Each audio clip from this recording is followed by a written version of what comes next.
If the British Empire and its Commonwealth last for 1,000 years, men will still say this was their finest hour. We stand for Queen, country, and video games. BRB UK. Worse teeth, better accents.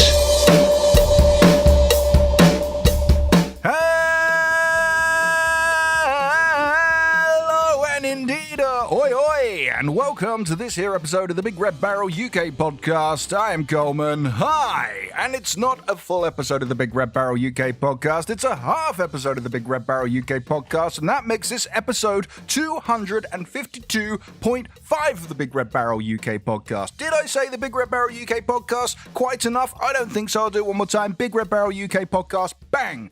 Done it. Anyway, half episode. You know what that means? That means interview time.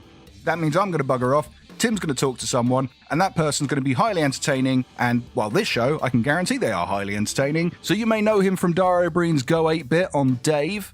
That's a TV channel. We got TV person on podcast. But anyway, talking to Tim on this episode will be Sam Pamphilon, and he is a very nice chap. They'll be talking about Dara Briain's Go 8-Bit. They'll be talking about other things like how the show was created and what's it like doing the show and changes that have been made to the show since and all this kind of stuff. Now, just as a quick aside, I need to tell you that this episode, the audio level isn't quite our usual standard, as sometimes one of the things you get when you get a guest in, not everyone, they're not prepared to do this. They don't have the expensive microphone. They don't have the time to invest in decent software and mixing boards and all this cool stuff that we have.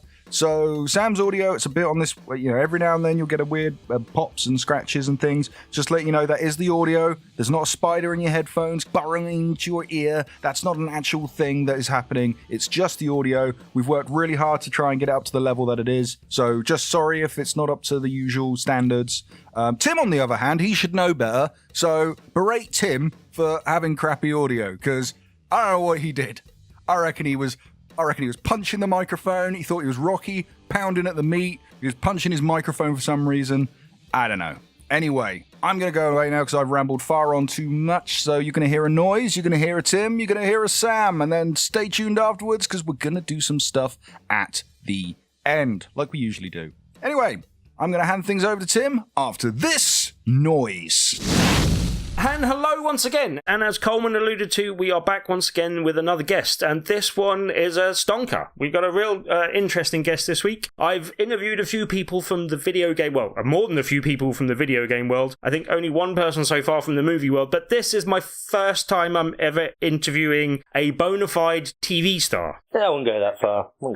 Well, you are, whether you like it or not, Sam. I'm probably going to apologise going in that I may mess up your surname. Oh no, this is the best bit. Just go for it. Welcome to the show, Mr. Sam Pamphilon. For crying out loud, that's one of the worst ones I've ever heard. Really? Yeah, you're adding in letters all over the shop. You're not even reading it. You're just... Okay. What you've done is you've looked at the shape of my name and you've gone, I can't be bothered to work out what those letters mean, so I'm just going to go for a sound. I realised that was going to be bad, and I've heard your name multiple times, and I realised I should have gone with Anil, really. He's been... Steve McNeil. That would have been easier. He's easier to introduce. But people still get... Dara gets his name. Dara calls him Steve McNeil. He adds in... And, it's Dara Briain. Steve's never brought it up, and he never will. No, I've had pretty weird ones about my name, so, yeah. Well, it's very similar. Correct me so I know. So this is how I... Right, so when I say... Educate me, Sam. When I phone, like, a call centre or something like that, and they say, what's your name? You go, it's Sam. And they're like, yeah. And you're like, oh, God, here it goes. Pamphilon. And they're like, and you're like, it's P-A... M, and they're like P-A-N, no, you're like M, like that. But I don't know that special alphabet where you say like Tango, Delta, Lima thing. So I'm there, the phonetic alphabet, yeah. That's the one. M for mother, P for potato, H for... I can't think of anything that begins with H. All of a sudden your mind goes blank on those things. And then L, N for normal. Anyway, but then my wife, after we got married, she was on the phone to a call centre or something. And she went, hi, yeah, her name's Chloe Pamphilon. It's Pam as in Pamela, Phil as in Phil, and on. And that was it. Oh, that's really quite easy, isn't it? Yes. Pamphilon. That makes sense of it. Yeah. Okay. That's the end of that awesome story about my name. Anyway, for anyone that isn't familiar with you now that we've got through the minefield that is your name, for anyone that isn't familiar, Sam is one of, and I was going to say host, but I don't think host quite the right word, but one of the regular guests kind of undersells it. I'm not sure exactly what to call you. Team captain is my official title. Is your official title. Yeah. One of the team captains from the, I hope, very successful, but definitely very good, Go 8-Bit, which is currently showing on Dave. It is the last episode tonight as we speak. This very evening.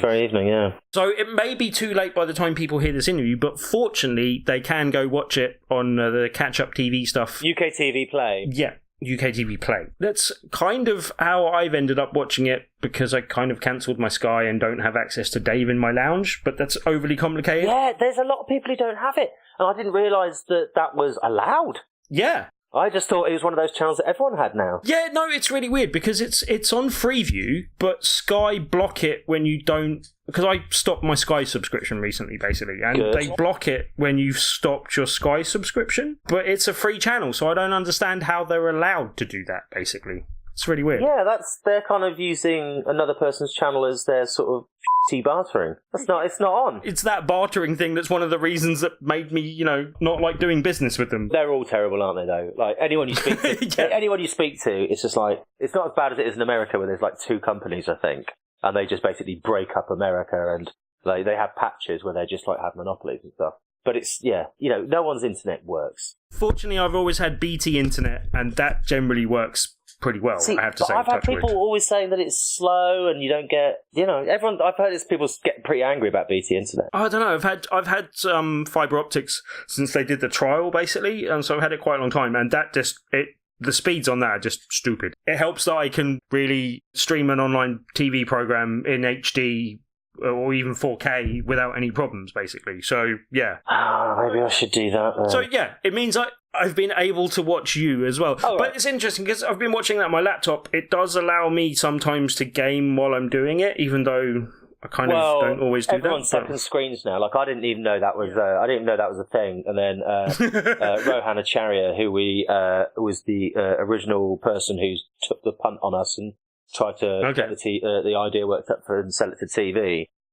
He originally was sort of saying, we've got to think about second screening because no one just uses one screen. So initially the idea was that we were going to try and, when you're coming up with millions of ideas that no one's ever going to want to make, the idea to actually maybe have a companion app that would go along. So you could vote at home and then as it looked like we were going to go to UK TV, that sort of became less of a thing, because it's so expensive. Yeah. But the other reason was that Dave work on repeats. Right, so it isn't always relevant type thing, basically. With the live interaction would only on that one work, show. Yeah. So then the other idea was that you could play along, but you would get less XP for if you're watching it for a repeat. Right, then we're sort of starting to go down that sort of rabbit hole of no one's going to give us £250,000 to make an app. I like the idea of gamifying that. I think there is some fun in that. And did some of that ideas come out of the kind of...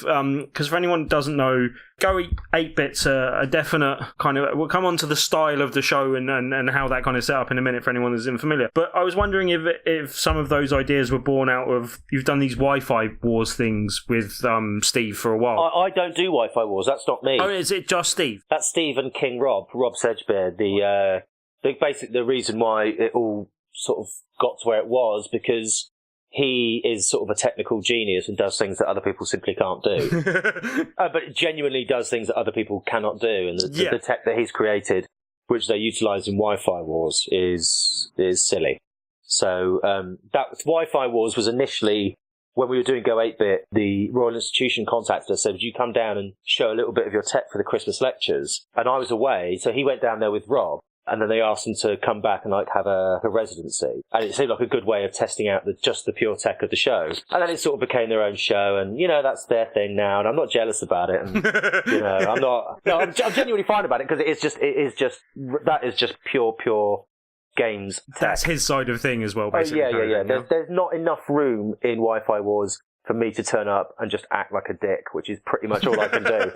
That's that's your MO. So that's my niche. So they couldn't squeeze me into it even if they tried. But you have done. Am I right in thinking you have done some stuff with Steve on stage and stuff? Yeah, before? so Go 8-Bit itself was a live show, and me and Steve hosted it, and we would just basically split the audience down the middle, my team, his team, and then just a battle to the death, really, using, we'd have our team guests on, usually more often just comedians that were around, like when we were in Edinburgh, and then we did a show at like 10 or 11 or something, so everyone's pretty drunk. And it's part of the Edinburgh Fringe, was it then? Yeah, initially, yeah. So we worked it up for the festival, and we just did a couple of weekends there, sort of a couple of long weekends, and it just sold out in advance, and we're like, right, nice, okay, that's we're onto something, weird. Because our other shows, that never happened. Nothing ever sold out that quick. So and it just kept selling out, and we kept doing it in London as a residency, and it just seemed to, Steve was sort of always, we believed that there was a kind of, there were gamers out there, and they didn't have much stuff that was. There's so much stuff they have to go and find, and obviously the gaming community has millions, has Twitch, has YouTube, has loads of things. But to me, I literally thought gaming finished when I put down my Super Nintendo. I honestly had no idea. I didn't realise so many people of our age still played and still carried on. I didn't realise, and Steve showed me a video of kids playing games in a stadium in like China, and I'm like, what is this? That's when it gets crazy. I spent quite a bit of my weekend watching Evo, which was just on this weekend, which is the kind of big fighting game championship type thing. Oh, right. And I'm not really massively into my esports, but that is one thing that I can happily watch and be interested in. Sort of thing. Yeah. I mean, if I understood the games a bit more, then I would. But but from doing the show, you start realising that, oh right, this is actually really fun to watch. And when we started racing on things like doing like Mario Kart on one of the games on the show, the crowd just went crazy, like they were at a sports event. And we were like, oh, right, okay, so people are really into this. And then you kind of add in their favourite comedians who they're cheering for. And then in the live show, we had challenge, forfeits, essentially. Like one was called Fruit Ninja, and it was just a case of, we had a guy called Will Hartley, who was known as the Punishment Twat. And he would have to come up with these forfeits for us. And one of them was Fruit Ninja. Basically, he just pulls out. On the screen, we had you spin the wheel, and it's all got ingredients on it. So I once had to drink a smoothie made out of tuna, mustard, Skittles, milk. It was so bad. Just the combination that sounds awful. I think that makes me feel sick every time I think about it. Getting flashbacks. Oh, it was so disgusting. But yeah, so right. So how did it go from you doing the live show with Steve and then getting Dara and Ellie involved and that kind of scaling up towards the TV show then? Well, Rohan Acharya, who came to see the show in Edinburgh, is working for a production company. He said, look, I want to try and get the production company behind this. They agreed, and they supported us doing some more live shows. We're doing a live show every month. And we were basically using those as events to tout TV people. All the channels, everyone came down, and only really UK TV could see it because everyone else didn't want to put games on TV. Yeah, and I guess there's been a lot of failures trying to do that in the past. Well, yeah, when we were talking about it, it's like Steve made a good point. He's like, because why would you do it? You're in a nice production job, you're producing comedy, you've got to get a good script, put good people in it, and hopefully that will work. Why are you going to throw your job away trying to give two unknowns a TV program about a video game, which, if anything, has proven that no one wants to watch them, apparently. So it was a hell of a risk for UK TV to take, but they did, and it sort of paid off, I think. I think a lot of the problem was that people weren't necessarily taking the right approach, especially the right approach when you say it's something that's on TV, it's got to have a slightly wider kind of range of audience, it's attractive. Yeah. And I think people have tried like review show type things and other stuff in the past, and there has been good programs. And I think one of the ones that a lot of people hold in high regard from their childhood, that I've seen a lot of people, especially on Twitter and stuff, talking about it in the same breath sort of thing. And that's Games Master basically. And obviously, never heard of it, mate. Obviously, there's some similarities a bit, but it's a bit different. But for me, it's a very different show if you think about it. Yes. Mainly what it has in common is that it's about video games. Yeah. And people have very rose-tinted spectacles about Games Master. I mean, I loved it, don't get me wrong. But it was very cheesy. Yeah, but I mean, this is the thing. Like, when we were talking to, like, the TV channel, like, saying, our live show had always been broad. So it was about games. It was always mainly about being funny and having comedians being silly. Yes. And video games were the thing that they did within the show. Just being the vehicle that drives that, basically, yeah. So when we're selling it trying to sell it to the TV channel, we're saying, look, that's what this is. And also, the crowd that came to that show, they weren't all gamers. Yeah. Loads of them, you had the same amount of people who were like me, who had, played in their youth and then stopped. You had some people that had, remembered Space Invaders and nothing else. You had young kids who just played mobile games, and you had proper gamers. You had a real mix of people. Everyone's got a link to it in some way, and that's the thing we were playing on, is that everyone's got some sort of gaming history, however slight.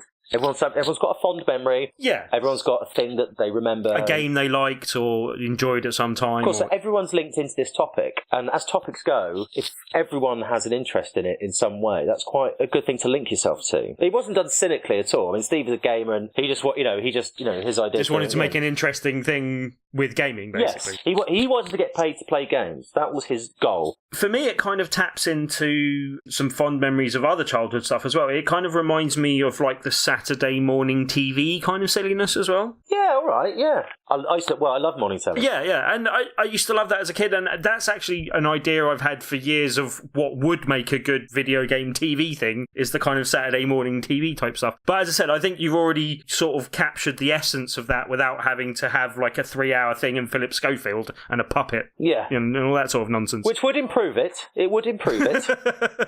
It's something I've really enjoyed. I've really enjoyed the format. I was really glad when it seemed like they took a fairly limited run on the first series, but then recommissioned it quite quickly for the second. Is that fair? Or? Yeah, so they did 6 at first. At first the talk was there was going to be 8, because it's Go 8-bit, and I was like, we're so clever. If we called it Go, I was like, if we called it Go 6-bit, then they just commissioned 6, which was fine, because actually making it was quite hard. Yeah. Because we had to get clearances for the games. Yeah, I imagine that's the really difficult bit, no? The assumption was we'd kind of be able to play the games under some sort of fair use, but that's a kind of journalistic principle whereby if you're talking about a thing, you can show it. But because we were playing it and not necessarily talking about it, everyone got a little bit worried that they would have to get proper clearances. And some of these games that's a weird one, isn't it? Some of these games are old, which means you phone the company, they're like, we don't know who owns that. Yeah, video game licensing is, again, a bit of a minefield that you have to kind of step through quite carefully, I guess. Some games have multiple licenses, and some companies are like Nintendo, which are massive, but they are almost, there's separate entities in different countries. So you have to kind of get each country to sign off. It's a very slow process, and it means that sometimes as you were coming towards recording the show, you didn't even know necessarily what games were going to make Which it in. game you were playing. Yeah, sometimes it got very, very difficult. It was a lot better for the second series because I guess the team kind of knew how to work it a little bit better and how to get in contact with people quicker. And it's also probably better now that you've got your name developed and you've got a product you can show them that you've done this with before, you can reference that and go, this is what we're planning on doing type of thing. Yeah, right? I think when the companies that were stubborn, and I won't name them because they might, not be stubborn in the future, and I don't want to be say that, and also we might have pissed them off in some way, so it might be our fault, I don't know. But I don't think they care. Because, let's face it, the internet's happened. And everyone's streaming every game all the time, sort of thing. Yeah, and also, like, if the new Call of Duty's coming out and they stick an ad out on Facebook, it's going to get watched like 300 million times. They don't care if Steve and Sam play it on Go 8-bit to 500,000 people. Yeah, I would have thought that most games companies in most positions would be happy for you to do that, no? With Games Master, I'm sure they were. But if you think about it, TV missed the boat on video games. Yeah. Which is why probably... People have said it on Twitter and stuff like that. Well, this is the point. Sorry, I'm jabbering here, but people kind of go, yep. This is the kind of tweet you'll get. And we get mostly nice tweets, but some of the tweets we'll get is this. Why don't you have YouTubers playing on the show instead of those guys? Why don't you do a review section? Why aren't you doing this and this and this? And the answer is, because it's already being done on the internet. Yeah, because why, Yeah, and if we do it, more than half our audience will go, I'm watching this. That's not what I want to watch, It has to sort of be, have a be broad enough to kind of bring in gamers and non-gamers. And I think we managed to straddle it pretty well, in the sense that we've not pissed as many gamers off as we thought we would. Yeah, that's been very good. But yeah, online they're not often backwards about coming forwards. And but yeah, we've not received any sort of major. I think for non-gamers, it's nice to have those personalities that they know that's the kind of, the bridge or the reason to come in and actually, watch those people playing the games. And for me, as a gamer, it's nice to see different, celebrities and stuff and how they do interact with video games and, what games they like and what games they, pick as their pick for the one they want to play against you and stuff like that. Yeah, because they're you. Steve, if you're a gamer, you've got Steve and you've got Ellie and you've got Dara. And if you're not really a gamer or you've sort of played in the past or getting back into it, you've got me and probably whoever the guest is on Steve's team. And maybe even a guest on my team. Because, these are successful people. They haven't got time. Yes. And also because, do you know what? It's quite hard to look really good at games, even if you're good at games. Because, like, if you're watching someone like, what's his name? Street Fighter guy, Ryan. Ryan Hart. Yeah. So, he's really good. I played him at Street Fighter once. He's really, really good at it. I've lost to him a few times. Yeah. I think most people will lose. Yes, he's very good. But I would argue that if you are really into watching Street Fighter fights and you watch Russell Howard versus Rachel Riley, that's probably going to annoy you if they're button mashing. But I'd argue that their fight was probably more thrilling than most people's Street Fighter fights because of how invested they are. Yes. And how ridiculous it all is. And it is exciting. It's exciting. You don't need to be really, really good at games to get the sense of competition, Think of it like watching like a bunch of 10-year-olds play football against each other. There's still a goal at stake. Someone's going to score a goal, and that's still exciting. It's just that they're all running after the ball at the same time, and there's not that kind of fluidity that you get in the Premiership. Yeah, and I actually thought it was really nice when Lisa Starbuck won the show that she was on recently. She was clearly like having a good time and having fun with it, but she clearly didn't know too much about gaming. But spoilers for anyone that hadn't watched the episode, but she ended up winning the episode type thing. Yeah. I just thought that was quite nice, and the format of your show suits that. Yeah, she was trying to throw it on games with golf with your friends. She just kept. She almost upset me. My wife said, "Were you getting a bit annoyed at Lisa Starbuck?" I was like, "Does it show?" She's like, "It shows." I was like, I was a little bit because I did want to win. Now, that's one thing I'm curious about. Are you don't really mention this on the show, but are you keeping score between episodes? Yes. Right. So, what's the current score? Me and Steve are keeping score overall, and I can't remember, but I think it's something like. I think we're sort of nearly, including TV and the live shows, I think we're at nearly like 30 or 40 all. Oh, okay. It's only a thing in it. Oh, okay. Actually, I'll find out, because tonight could swing it, whichever way it goes. Oh, okay. But yeah, we are keeping a very informal, unofficial tally. Yeah, I'd like to see that as a running feud on Twitter, if you can, please. Yeah, we'll definitely bring it up tonight then. Especially if I win. Yep, see what the score is. Yeah. But yeah, I mean, as I said, I really like the format of the show. There's one thing I think I complain. I'm not sure if I complained to you or Steve on Twitter, but generally the only thing from the first series to the second series that seems to have dipped slightly in quality is the amount of messing around when the stage is rotating. Ah, yes. Right, well, so we got a real hammering for it on the first series. Really? So, yeah. So I think what happened was, so literally before we were about to film the first episode of the first series, I think one of the producers said, just do stuff, like you got cameras, don't just sit there, dance and be stupid, or whatever you want to do. And because we're really nervous, we're about to film the first one ever, we just started being silly, and then we just kept being silly for that entire series, and everyone joined in, it was fine. Yeah. And then, this is the bad reaction we all got off gamers. So, when you get like the proper gamer online, when he or she gets upset with the show, it's really, really sweet because they seem to quite like it so far, quite like it. Yeah. They'll go,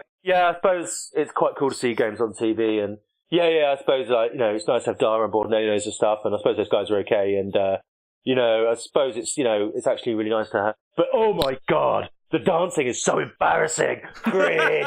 And they really go to town on that one bit, because that's the one bit they definitely don't like. Having said that, I seem to recall it making a comeback in Series 3. Yes, it does. It does seem to be expanding out a little bit towards the end. I don't know if you're distancing from that. But like last week was the most I've seen in this series so far. Well, basically. Series 3, which should be coming at the end of the year, I recall there being moments. Nice. Yeah. That is good.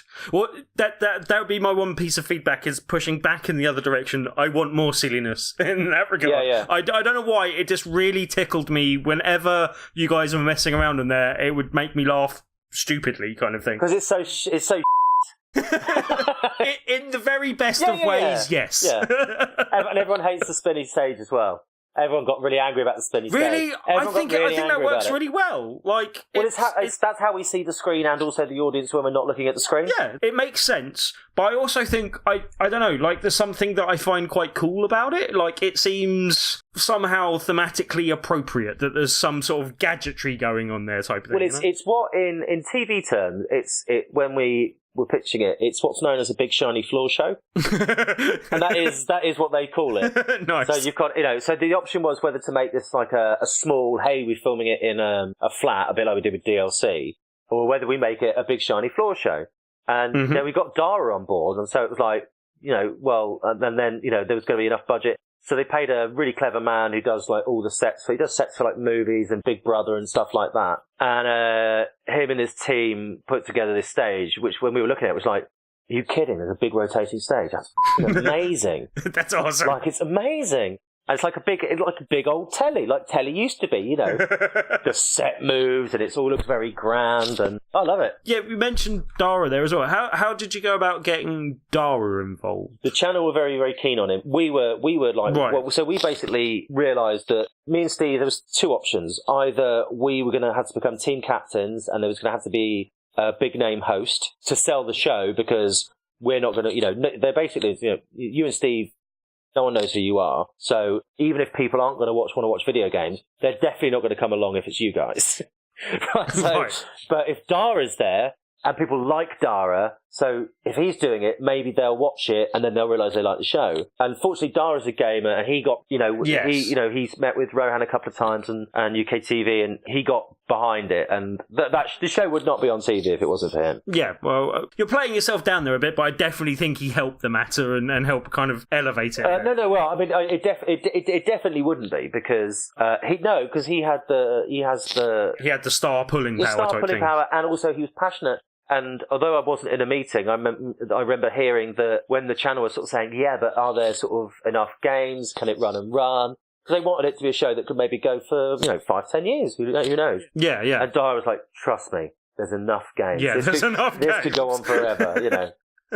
So yeah, it's something where I think it really helps that he's a genuine gamer and he genuinely knows what he's talking about. Yeah. And for years I was trying to see if we could get something off the ground with him and Charlie Brooker, both because they're both well-known comedians that know their games quite well as well, basically. But yeah, I'm really glad that Dara's found a vehicle with you guys that, makes sense, is enjoyable, is funny, entertaining, and shows video games in a positive, friendly, fun environment type thing. You know what I mean? Yeah. And I think that's a good thing for video games, and hopefully for you as well. Yeah, I think so. I mean, like, the things that me and Steve always wanted for the show is that it's a celebration. So it's the way of having loads of competition between me and Steve. So you definitely want one or the other to win. Yeah. And they both want to win. But it's not like a kind of like an old style mock the week where people are talking over each other to get their bit in. It is we don't prepare anything going out. So the guests are like, oh, what do I have to do? And we just say to them, just have fun. Just have fun and play games. And so many times, and I don't know how often they get left in, but one of the guests will just turn around and go, this is the most fun I've ever had on a TV show. Because they get paid to come along and just play video games. And they didn't realise it was that competitive and it was that exciting, And so it does show games in that light, as you kind of think, and it's certainly opened it up to me as well, because, I'm sort of, when I've got time, I do like to, I love playing these new games, like stuff like Sports with Friends or Overcooked. Yeah, that was a good fun. Yeah, and I'm terrible at them, but it's so much fun. They really are. And especially, there's indie games coming out now. It's just the ideas in them, I think, are just genius. I just think that that's sort of where it's at, really. And one person from the show that we haven't really mentioned that would be amiss without actually drawing some attention to is Ellie as well. Of course. I'm familiar with her from her days at Eurogamer. Yeah. When I first met her, I said, oh, and it was a time when there was a chap called Johnny Minkley that was working at Eurogamer as well. I sort of came from a conversation with him, turned to Ellie and said, and it's the first time I met her, and I said, if Johnny's the face of Eurogamer, what does that make you? And she said, oh, I'm the tits of Eurogamer. I was like, okay, all right. Yeah. But yeah, Ellie's a very funny lady. She's been doing our stuff with Scrummy Mummies and stuff in kind of recent things. But how did she get involved with the show? It's the Scummy Mummies, and the only reason I'm picking you up on that is that someone on Facebook today said I thought they were called the Scrummy Mummies, which is a compliment, no doubt. Yes. For they are very scrummy, Mummies but they are called Scummy Mummies, yeah. Less of a compliment. But yeah, so how did she end up getting involved with the show? When did she meet you guys, and how did that come about? She'd come along to a show, I think this is it, although, as with everything, there's a chance I'm wrong. That's it, she'd come along to one of the shows we were doing as a residency in North London, and we got chatting, and Steve obviously knew of her through Eurogamer, and I think they'd spoken a little bit before. And she was she came along to say, she's like, really enjoyed the show, she works in video games and stuff. I thought, oh, thank you very much.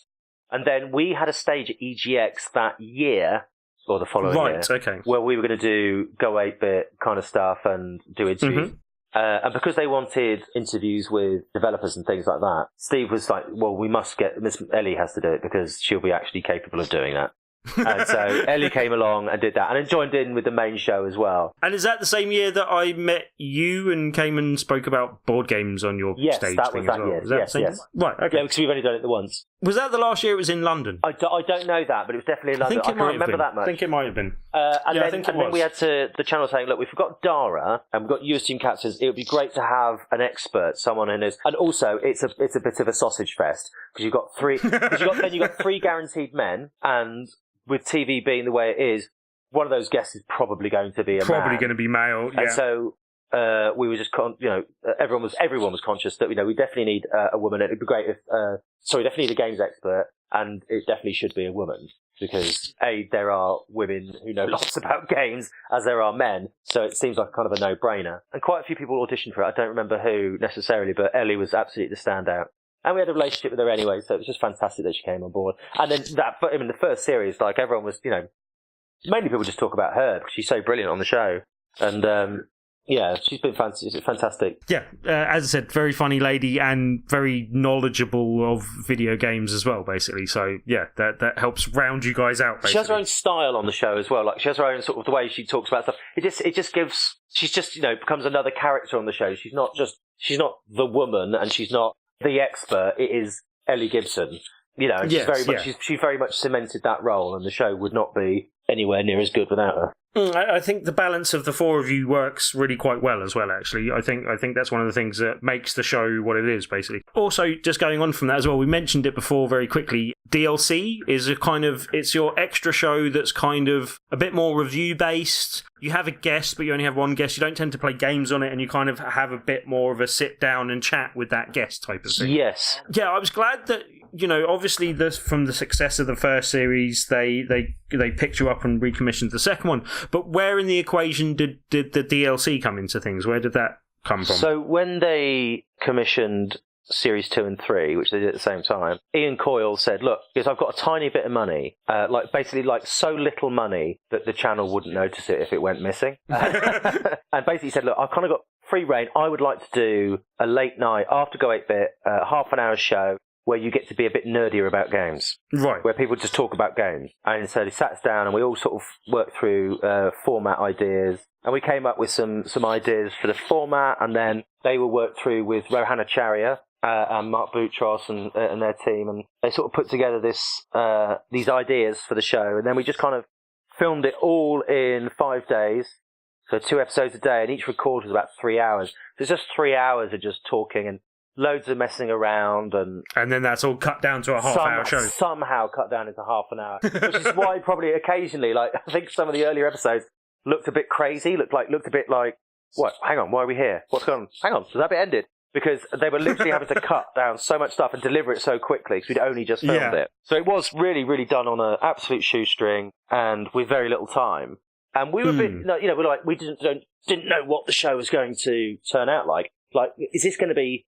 And I was very conscious that if any show's going to get stick, it'll be this one rather than Go 8-bit. Because I think people are aware that Go 8-bit is a panel show.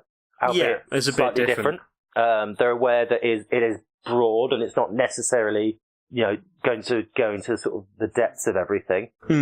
But this show was, so we thought we'd get a bit more stick for this one. But people have responded really, really well to it. Well, the one thing I like about it is, you do have some celebrities on it, but you've also had a few more of the people kind of, not necessarily behind the scenes in video games, but kind of a few sort of video game journalists that I'm aware of, Keza McDonald, Keith Stewart, and then Rhianna Pratchett was a really good, interesting one recently as well, basically. That was really interesting because I didn't know how people wrote video games.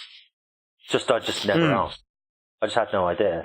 Well, I've seen her do a couple of quite long talks previously where she's gone into that, but yeah, it was very interesting. And then you get to have sort of people like Nish Kumar and Susan Calman, who just come on and are just funny as hell and just great fun. And yeah, it's just sitting on a sofa and chatting, which is probably what we all do anyway. But it's just on telly. On telly, and we're all so tired and sweaty. Well, Ellie looks nice, but in that show, we're just on the back. We've just finished filming series 2 of Go 8-Bit, and it's the height of summer, and we're filming in a flat. And it's a small room in a flat with probably about 30 people in it. And we're just so sweaty and puffed up because we're having drinks at night, and we're just look so terrible.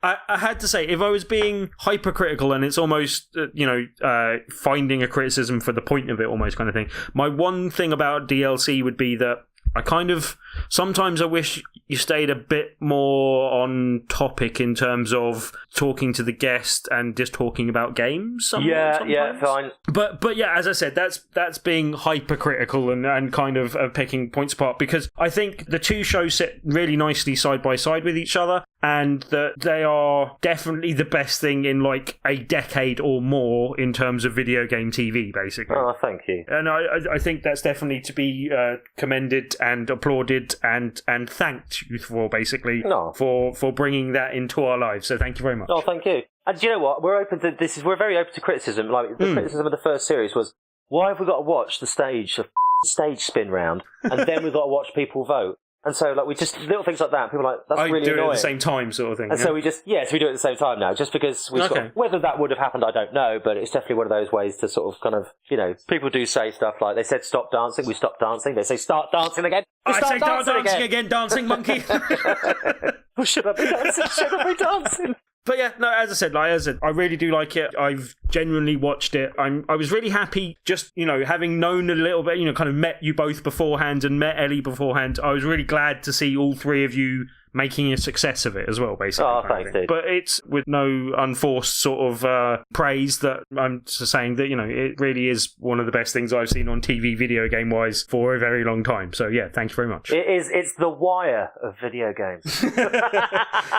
It's the Dark Souls of video game TV. Well, actually, it's not, because it's way more accessible than that. It's more like the Mario Kart of video game TV. It's too accessible. So. Yeah, it's Mario Kart. It is Mario Kart. I'm not sure who's the blue shell in that instance, but hey. God. But yeah, anyway, look, as I said, thank you very much for doing that. Thank you very much for coming along and having a quick chat with us today. Where can people catch up with you if they want to catch you other than when you're on TV? I'm on Twitter at Sam Pamphilon. That's it, really. Yeah. And just I'm out doing stuff. I'm really unemployed at the moment, so if anyone's listening. Need more video game style employment or otherwise, yeah? Or otherwise, I'm a good cook. That's all I've got. But no, seriously, the money's running out. Thanks, guys. See, what you need to do is make a cookery show in the theme of Overcooked. Like real life Overcooked, the cookery show. Jesus, do you know what? That's not a bad idea. That's not a bad idea. Right, we might have to take that out of the interview just so you can go do it. Anyway. Yeah. I'll cut you in. As I said, thank you very much for joining us, Sam. Absolute pleasure to have you on. And Oh, thanks, Hamilton. Very much looking forward to the last episode tonight and then Series 3 in the future. Anyone that's missed the last episode, as we said, get on UK TV Play. Is that right? Yes. UK TV Play. And go view. You can watch all of the previous series and Go 8-Bit DLCs on there as well. So you can go watch everything that has come before. Get those numbers up, people. Yep, and I strongly advise you to do so because, as I said, it's maybe one of the best things on TV, but you can also watch it on the internet, so all good. Anyway, thank you very much, Sam, and hopefully we'll catch up with you soon. Thanks so much, mate. Bye now. Thank you. Sam Pamphilon! He's on the way to be. Tim's a big fan of that show. Yeah, I don't know if you noticed, Tim's a little bit of a fan of Dara, Briain's Go 8-Bit. I mean, that's an understatement. Tim is a massive fan of that show. Anyway, wasn't that a good interview, eh? Hey? Old listener? Old mucker? Old buddy, old pal? Now you're stuck with me. So what could I have to tell you at the end of this here fine half episode?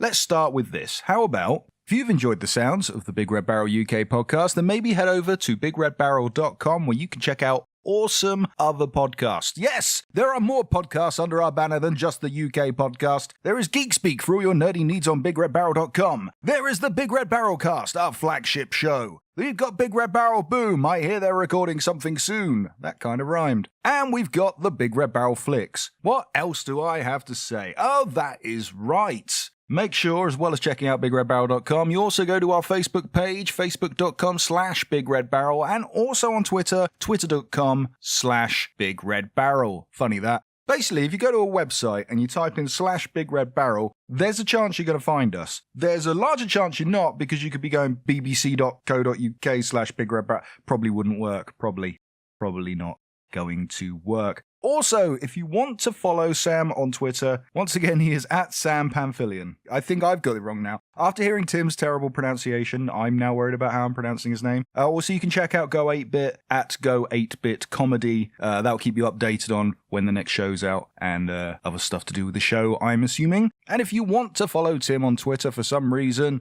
at BRB Tim. And if you want to follow me, at Dammit Coleman. Now, while I'm talking about me, let's have a chat about me, eh?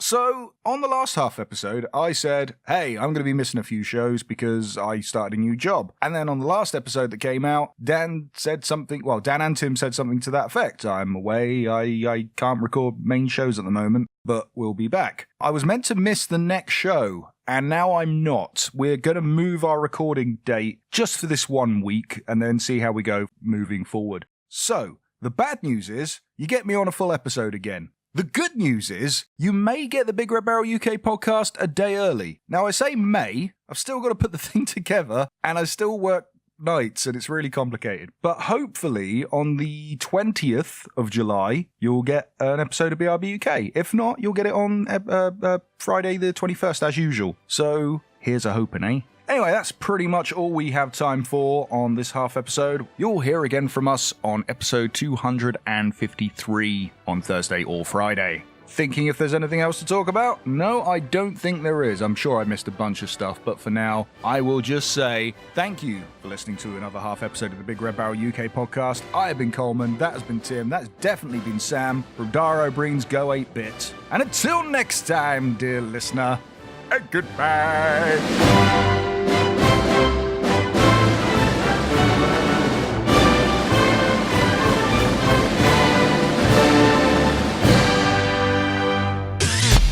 You and your ears are quite welcome for the podcasting goodness that you just heard. Why not roll on over to BigRedBarel.com for more podcasts, news, reviews, and videos from the biggest, reddest site on the internet, BigRedBarel.com.